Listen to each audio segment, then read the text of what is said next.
President Biden plans to sign an executive order on policing today, the second anniversary of George Floyd's murder. It comes as a small but growing number of communities are telling police not to stop drivers for minor offenses. Those include broken taillights, tinted windows, or expired license plates. Virginia, Los Angeles, Philadelphia, and Lansing, Michigan are among the places that have made those changes. But police unions have been pushing back and have even sued. Adriana Diaz went to Lansing to take a look. A warning, some viewers may find images in her report disturbing. I'm stopping you. Do you have a license? What done?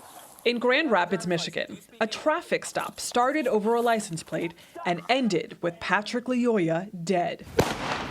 Police escalated. For his family of Congolese refugees, the death defies logic.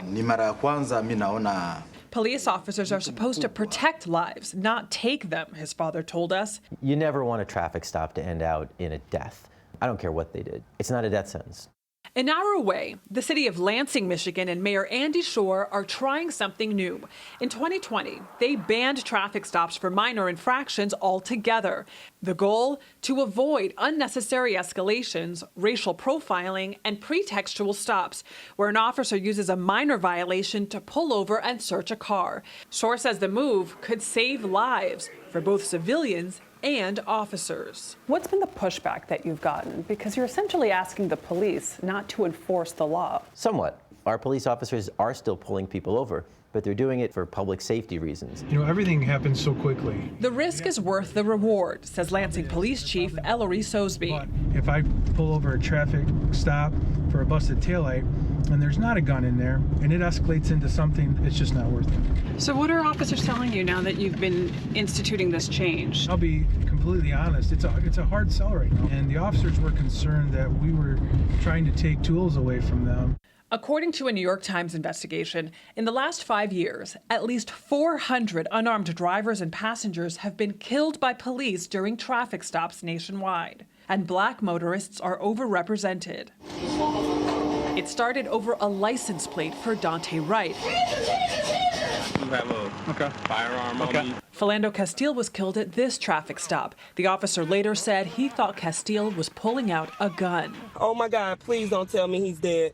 In another escalation, a passenger killed police officer Ella French in Chicago. You have to ask yourself, what are the consequences? We spoke with Chesapeake Police Chief Kelvin Wright, who called the state of Virginia's ban a slippery slope. Things escalate out of control in just about any type of call we respond to, which tells me that it is a people problem. Chief, can I ask you a somewhat personal question? Yes. Do you have any kids? I have 2 sons. Do you have the talk with them about how they need to behave themselves when interacting with law enforcement? Yes, ma'am. I tell them, these are the things you do to make sure that you walk away from an interaction with a police officer. Okay.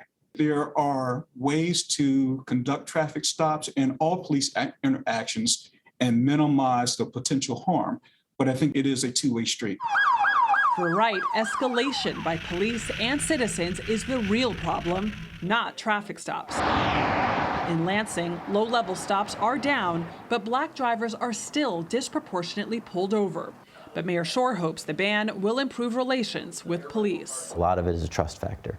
Our citizens have to be able to trust the police. For CBS Mornings, Adriana Diaz, Lansing, Michigan.